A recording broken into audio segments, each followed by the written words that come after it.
Halo, assalamualaikum warahmatullahi wabarakatuh teman-teman seluruh Indonesia. Apa kabar? Semoga selalu sehat dan selalu semangat dimanapun kalian berada. Saya selalu berharap semoga kalian selalu dalam kondisi baik-baik saja dan selalu dalam lindungan Tuhan Yang Maha Esa. Kembali lagi bersama saya di Pandora Channel. Di sini kita akan membahas semua update-update terbaru, info-info terbaru yang berkenaan dengan seputar penggunaan aplikasi pinjaman online yang marak digunakan oleh masyarakat kita. Oke. Untuk info terbaru per hari ini, ada sebuah aplikasi pinjaman online yang ilegal terciduk oleh kepolisian. Aplikasi tersebut adalah aplikasi RP Cepat.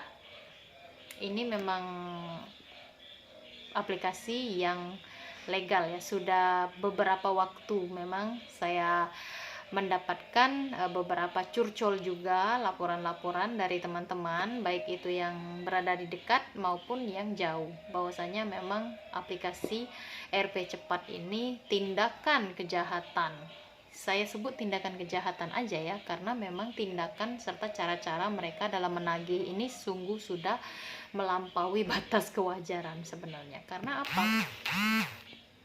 Aplikasi RP Cepat inilah yang membuat bisa dikatakan merupakan pencetus awal di mana para aplikasi pinjaman online yang legal ini membuat sebuah narasi penagihan dengan kata-kata yang sungguh sangat di luar batas.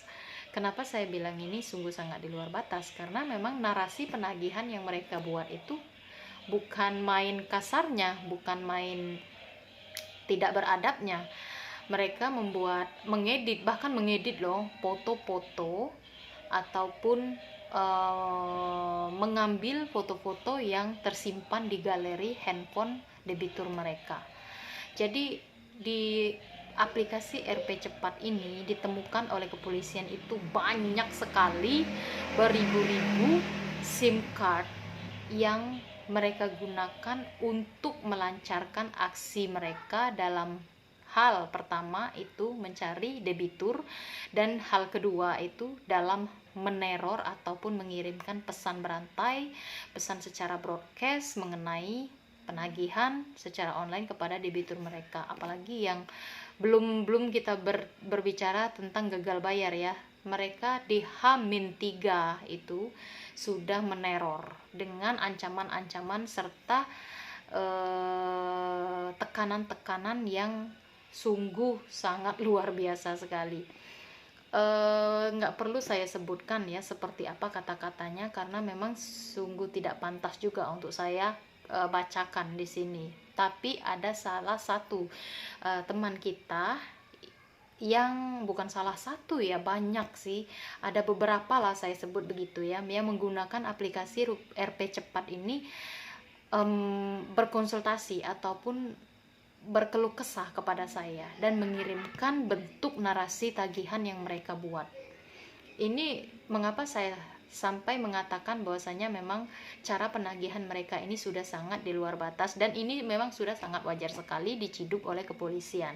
Bahkan kenapa nggak dari dulu sebenarnya, cuman ya begitu, kita pun juga walaupun kita mengapresiasi untuk pemberantasan pinjaman online ilegal ini pun, kepolisian juga membutuhkan waktu ya, membutuhkan waktu, tenaga, serta kesempatan-kesempatan yang tepat untuk melakukan penggapan seperti ini. Dan disebutkan juga bahwasannya perusahaan mereka ini tidak menetap di salah satu daerah saja. Jadi mereka itu kayak di daerah sini 3 bulan sampai 6 bulan aja gitu, terus mereka pindah begitu dah seterusnya, karena memang mereka tidak mau meninggalkan jejak di salah satu tempat saja. Dan saya rasa memang mereka sudah tahu bahwasanya apa yang mereka lakukan ini adalah melanggar hukum. Jadi ya ketika memang ini memang sudah merupakan sebuah kriminal, sudah merupakan tindak pidana, otomatislah mereka juga memiliki ketakutan-ketakutan tertentu. Dan ketakutan-ketakutan inilah yang menyebabkan mereka tidak akan menetap di salah satu titik lokasi aja. Jadi mereka berpindah-pindah gitu tempat kantornya itu. Kenapa kepolisian pada akhirnya bisa menciduk ataupun mengegap ya perusahaan pinjaman online yang ilegal bernama RP Cepat ini. Karena ya pertama itu sudah sangat banyak masyarakat yang diresahkan oleh aplikasi ini. Yang pertama yaitu mereka itulah sebenarnya salah satunya ya yang mengirimkan banyak sekali pesan-pesan. Kita kan sering tuh banyak banget nerima pesan dari baik itu aplikasi SMS ataupun WhatsApp gitu. Entah, kita juga nggak tahu dari mana aja mereka mendapatkan kontak-kontak kita. Mungkin dari salah satu debitur mereka yang sudah berhasil mereka sadap, dan mereka pun mengirimkan pesan berantai ataupun pesan broadcast itu ke seluruh kontak mereka sebagai pengiklanan. Nah, ketika memang kondisi finansial seseorang itu sedang down ataupun memang sedang kalut, tentu saja ini akan merupakan salah satu solusi yang akan mereka ambil. Dan perlu kita ketahui juga bahwasanya pada awal kita mengajukan pinjaman ataupun pada awal kita melihat periklanan yang diajukan oleh perusahaan ini, mereka mengiming-imingi itu tenornya itu 3 bulan atau 91 hari. H plus 90 lah gitu. Jadi ya otomatis lah ketika kita memang mengalami kondisi finansial yang susah, waktu yang diberikan sekitar 91 hari itu merupakan sebuah tenor yang sangat ringan. Apalagi menurut iklan mereka itu bisa memberikan pinjaman dengan limit yang lumayan besar, antara 3, 5 sampai 10 juta untuk tenor waktu sampai 91 hari.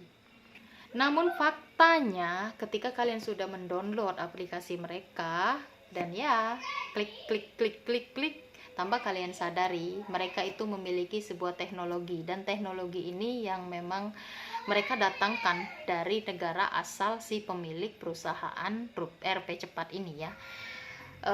Teknologi ini berasal dari Tiongkok ya, sesuai lah dengan owner dari perusahaan ini. Owner dari perusahaan RP Cepat ini berasal dari Tiongkok.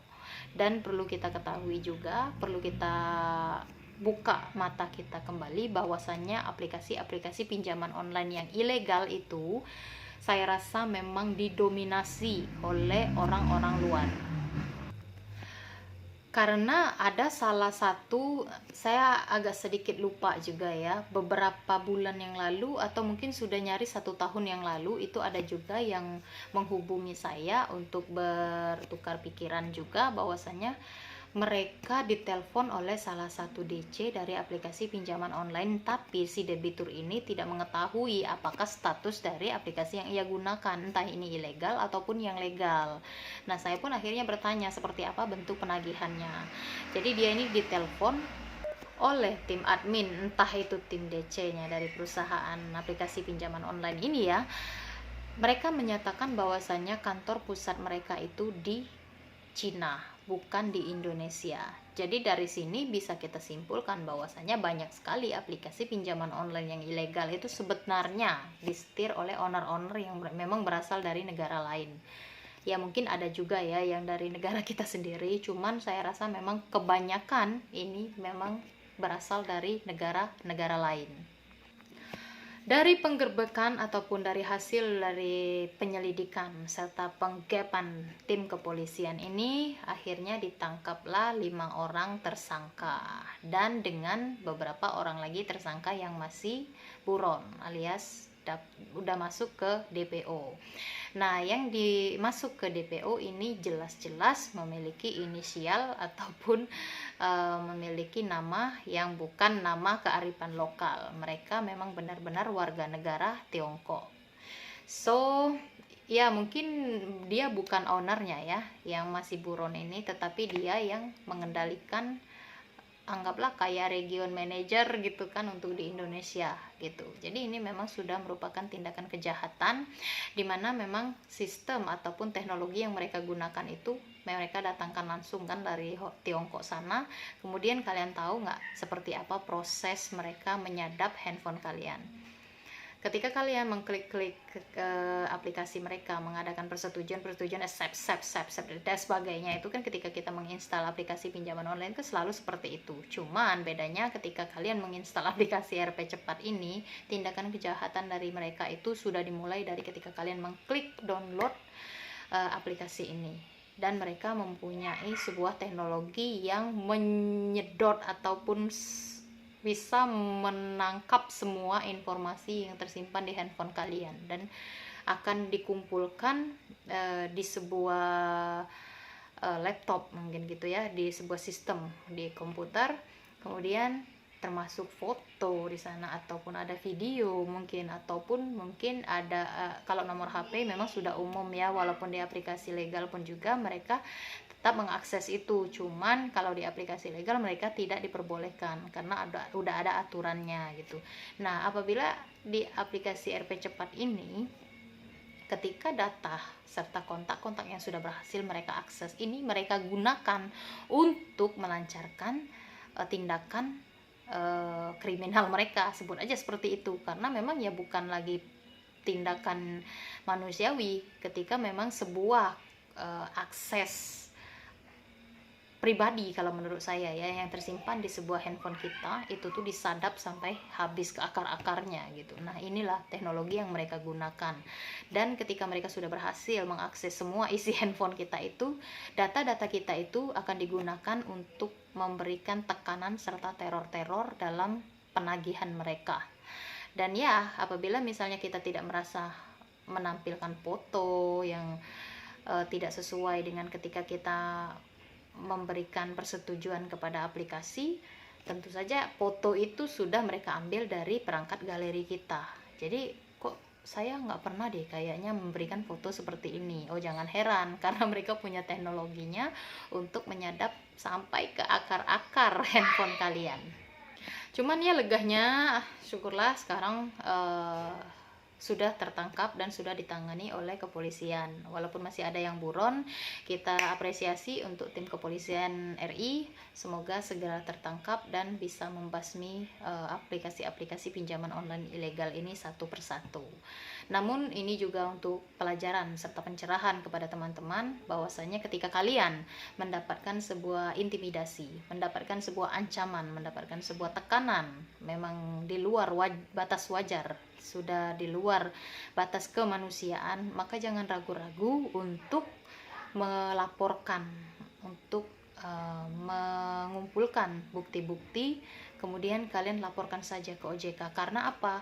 Kepolisian RI kita ini sudah memutuskan dari dulu sih sebenarnya, cuman ketika ada kejadian seperti ini mereka menegaskan kembali bahwasanya kepolisian akan bekerja sama kepada tim OJK dalam hal memberantas aplikasi-aplikasi pinjaman online yang ilegal seperti ini. Jadi ya semoga aja ya bisa secepatnya kelar. Cuman yaitu untuk teman-teman yang memang doyan gitu ya, menggunakan pinjaman di aplikasi pinjaman online, tolong pertimbangkan kembali, gunakanlah aplikasi pinjaman online yang legal, karena walaupun ya buruk ataupun jelek kemungkinan ketika kalian mengalami gagal bayar pun, mereka pun tidak akan memiliki akses ataupun tidak memiliki wewenang untuk melakukan tindakan di luar batas kemanusiaan kepada kalian, karena mereka memiliki sebuah aturan serta ketentuan yang harus dipatuhi supaya perusahaan mereka tetap mendapatkan izin dari otoritas jasa keuangan. Oke, untuk teman-teman semua, semoga yang masih terlilit di lingkaran aplikasi pinjaman online ini, semoga permasalahannya bisa cepat selesai, baik yang masih lurus jalannya maupun yang memang sudah gagal bayar dan bertumpuk-tumpuk permasalahan di aplikasi pinjaman online. Semoga semuanya bisa segera selesai ya. Oke, terima kasih untuk teman-teman yang sudah nonton. Semoga bisa memberikan cerminan ataupun bisa memberikan bahan untuk tambahan referensi kepada teman-teman, dan nantikan video-video saya selanjutnya. Assalamualaikum warahmatullahi wabarakatuh.